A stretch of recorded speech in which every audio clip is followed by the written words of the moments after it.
Well, the original plea agreement in this case was a recommendation for probation with credit for time served with some additional jail subject to review.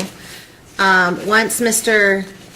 Spaulding failed to appear in court, the court did not believe that he was a good candidate for probation, given his inability to follow court orders and appear when directed by the court. At that time, again, the court did allow Mr. Spaulding to withdraw his plea, and here we are again today now with a no contest plea and the court having made those findings. Mr. Spaulding, is there anything that you would like the court to concern for purposes of your sentencing, sir? Just that I'm not going to have any more contact with her. I didn't realize that she didn't want to see me, so now I know, so I will not have any more contact with her.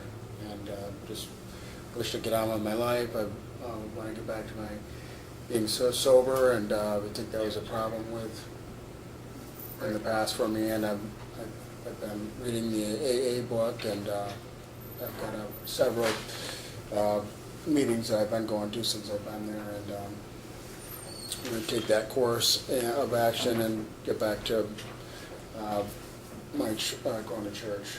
And so I want to get back to building in my construction business and get my life back on track. So I will not be having any contact with them in the future.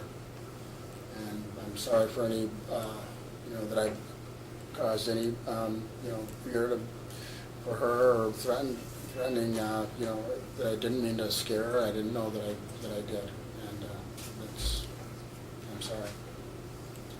So it sounds as though you're taking some efforts to remedy the substance abuse issue even during your period of incarceration. How are things feeling different today versus back when you became incarcerated?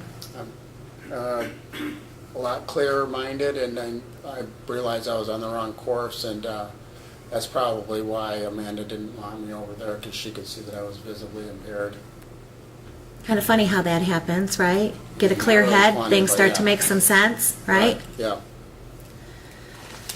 All right, well, you realize that issue probably is not going to resolve while you're in jail. It's going to be a lifetime issue that you're going to need to address. All right.